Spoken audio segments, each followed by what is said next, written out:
এই সরকারকে কিন্তু জামাত কিংবা এনসিপি কিন্তু ব্লেমিং দেওয়া শুরু করতেছে, তাই না? সুতরাং তাদের একটা অন্য ধরনের একটা এজেন্ডা রয়েছে যে এই সরকার ব্যর্থ, এই সরকার ইলেকশন দেওয়ার মতো সক্ষমতা নাই।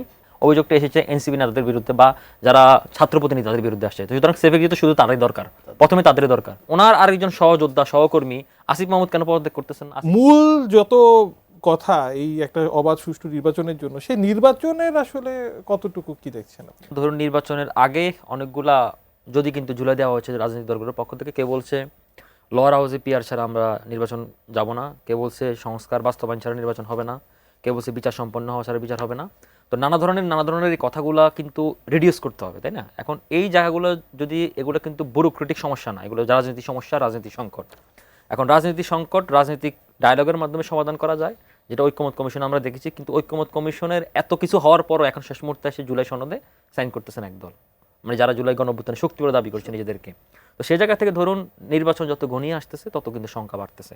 কারণ হচ্ছে কি, এই সরকারের এখনো পর্যন্ত নির্বাচনটা কিন্তু খুব বেশি দিন বাকি নেই, তাই না? তো সেই জায়গা থেকে ধরুন নানা যদি কিন্তু দিয়ে যদি নির্বাচনটা যদি কোনো রকম পিছিয়ে দেওয়া যায়, তার চেয়ে বড় কথা হচ্ছে কি, আপনি যদি লক্ষ্য করেন যে এই সরকারকে কিন্তু জামাত কিংবা এনসিপি কিন্তু ব্লেমিং দেওয়া শুরু করতেছে, তাই না? সুতরাং তাদের একটা অন্য ধরনের একটা এজেন্ডা রয়েছে যে এই সরকার ব্যর্থ, এই সরকার ইলেকশন দেওয়ার মতো সক্ষমতা নাই।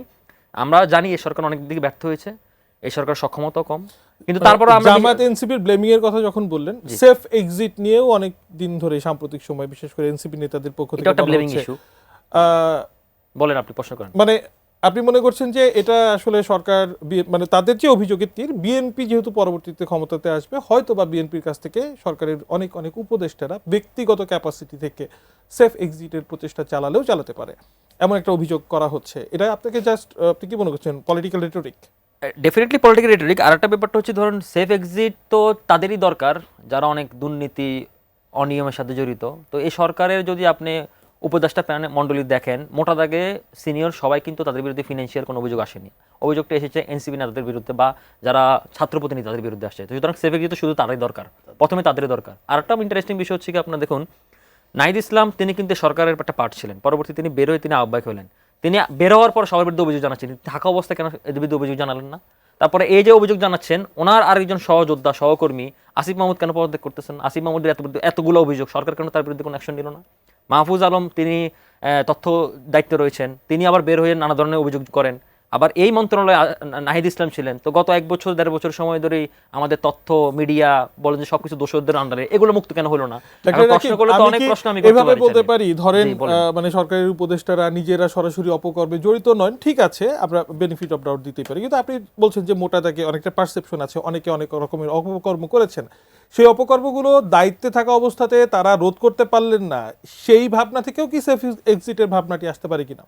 আসলে দেখুন, এটা সেফ এক্সিটের কথাটা উচ্চারণ করছে ছাত্র প্রতিনিধি বা এনসিপি নেতারা, তাই না? এখন তাদের মধ্যে একটা শঙ্কা রয়েছে যে আমাদের রাজনীতি, আমরা যে এখন একটা হানিমুন পিরিয়ড বা আমরা যে এখন রাজনীতি ক্রিমটা ভোগ করতেছি, ইলেকশনে যদি আমরা আমাদের কাঙ্ক্ষিত সাফল্য না পাই, তাহলে আমাদের রাজনৈতিক অবস্থানটা কোথাও হবে। মোট কথা হচ্ছে ধরুন এরা অনেক অল্প বয়সে যে রাজনীতিক একটা সর্বোচ্চ লেভেলের ক্ষমতা উপভোগ করে ফেলছে, এখন তাদের জন্য এই বাস্তবতা মেনে না কঠিন যে আগামী ইলেকশন হওয়ার পরে আমরা ইনভ্যালিড হয়ে যেতে পারি, আমরা একজন সাধারণ মানুষ হয়ে যেতে পারি। তো সেই জায়গা থেকে তারা মনে করতেছে যে এই অবস্থার মধ্যে যেহেতু পতিত ফেসিবাদ আমাদেরকে ছাড়বে না, এই সরকারে যদি অন্য সরকার আসে আমাদেরকে যদি কোনো স্পেস না দেয়, তাহলে আমরা থাকবো কোথায়, আমরা যাবো কোথায়? সুতরাং আমাদের গন্তব্য বিদেশে হতে পারে, এই কারণে সেফ এক্সিটের কথা বলা হচ্ছে। সেফ এক্সিট মানে কি?